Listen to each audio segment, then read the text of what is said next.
Unifor is a brand new Canadian union. It was created by an amalgamation of the Canadian Auto Workers and the Communication, Energy and Paperwork Union. The CEP is interesting, the latter, because they, during the Quebec Summit of the Americas, there was a story that came out about some police officers being caught acting as Black Bloc. So as Black Bloc activists. They had masks on and they had rocks in their hands. But the one of the members of the CEP noticed that they all wore the same boots. And they had a little label on the bottom of the boot, and they were cops. And so they outed them as cops. So the CEP itself is very connected to this violent angle of the protest. They perhaps weren't doing the violent protest, but they helped reposition what happened during Quebec City by only pointing at the police who were dressed as Black Bloc. But meanwhile, we had Velcro Ripper, who we were just talking about, who is filming the Black Blocs, smashing things and banging things, and it was an actual real, there was a real Black Bloc going on. The other part of this, of Unifor, is the Canadian Auto Workers.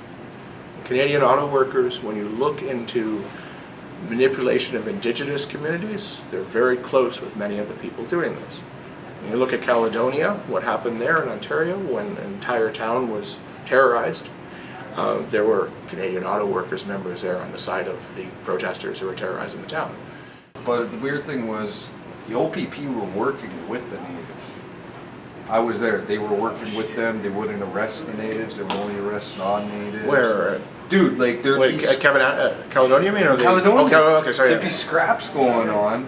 Native protesters. They do anything they want. They do anything they want, and the cops wouldn't arrest them. They would only arrest non-natives. Yep. And then that started making a lot of non-natives pissed. So like, I don't know if it was like That's what Gary a McKell was tactic. doing. I don't know if it was like a tactic to like divide and conquer or what, but there was something going on, man. I'm not saying all the protesters were working with the police, but for sure, like the head top, like they were communicating, man. They not at first. There was some like the cops did raid them and all this other stuff, but it seems like afterwards they started like kind of collaborating on like two-tier justice.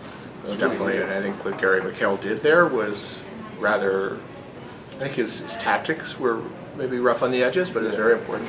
Yeah. And he proved it outright. But the reason all that happened was because of Ipperwash before.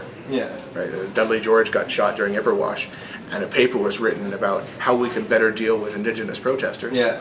And then that affected what happened at Caledonia. Yeah. Now, if you don't think that those are connected, you're a fool, because who wrote the paper to tell the government how to better deal with Indigenous protesters? James Sackeye Ward.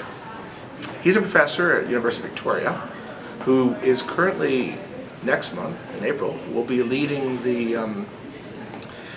training of people against the pipelines. So he's the guy who wrote the Ipperwash, part of the Ipperwash reports. And the Ipperwash reports weakened the ability to come for the police to do anything. Caledonia comes and the OPP are completely toothless. But just recently this has started changing. You saw the blockade between Montreal and Ottawa of the Via Rail line. I heard about that like not too long ago, right? It was 2 weeks ago. 2 weeks, yeah. And that was led by radicals, same crowd. A guy from OCAP was one of them. But they lasted not very long, and they were arrested and taken in and charged. So it's the first time that